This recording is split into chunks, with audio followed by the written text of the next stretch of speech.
পবিত্র ঈদ সেই উপলক্ষে দুস্থদের মধ্যে নতুন বস্ত্র বিতরণ তৃণমূল কংগ্রেসের। রাজগঞ্জ ব্লক তৃণমূল কংগ্রেসের সভানেত্রী সর্বাণী ধারার উদ্যোগে ও রাজগঞ্জ ব্লক তৃণমূল কংগ্রেসের সহযোগিতায় এই বস্ত্রদান অনুষ্ঠান আয়োজন করা হয়, যেখানে এলাকার 2 শতাধিক দুস্থদের মধ্যে নতুন বস্ত্র তুলে দেন বিধায়ক খগেশ্বর রায়। উপস্থিত ছিলেন রাজগঞ্জ ব্লক তৃণমূল কংগ্রেস সভাপতি অরিন্দম ব্যানার্জি, রাজগঞ্জ পঞ্চায়েত সমিতির সভাপতি রূপালী দে সরকার, রাজগঞ্জ ব্লক তৃণমূল কংগ্রেসের সভানেত্রী সর্বাণী ধারা, পানিকৌড়ি গ্রাম পঞ্চায়েতের প্রধান পাপিয়া সরকার, সুখানী গ্রাম পঞ্চায়েতের প্রধান পরিমল রায় সহ অনেকে।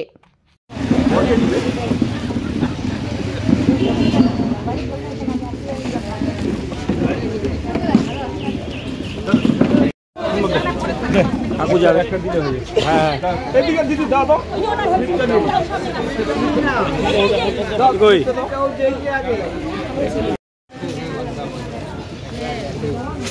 জানলে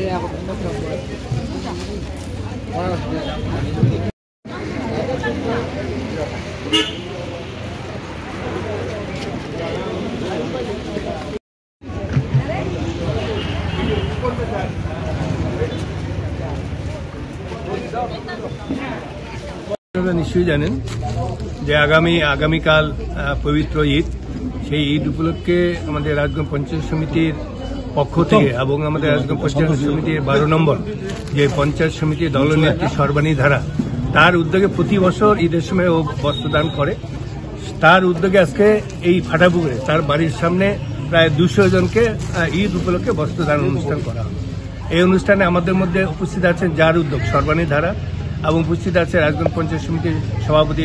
রূপালী দে সরকার, আমাদের ব্লক সভাপতি অরিন্দম ব্যানার্জি, আমাদের প্রাক্তন বর্ষিয়ান তৃণমূল কংগ্রেস নেতা আমাদের মোশাররফ হোসেন থেকে শুরু করে রাজগঞ্জ পঞ্চায়েত সমিতির শিক্ষা কর্মাধ্যক্ষা আমাদের অর্চনা রায় বর্মন, এই অঞ্চলের প্রধান আমাদের পাপিয়া সরকার থেকে শুরু আরো অনেক পঞ্চায়েত সদস্য আছে, আমাদের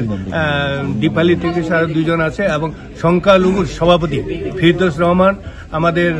ছাত্র পরিষদ ইয়াসিন আলী থেকে শুরু করে এই অঞ্চলের সভাপতি উত্তম থেকে শুরু করে আবির শিক্ষা ছেলের আবির থেকে শুরু প্রত্যেকে অনেকে দেবা থেকে শুরু করে সন্তোষ থেকে অনেকে উপস্থিত আছে। দেখলাম এর উদ্যোগটা প্রতি বছর দেয় ঈদ উপলক্ষে, তাই রাজগঞ্জের বিধায়ক হিসাবে সর্বাণী ধারাকে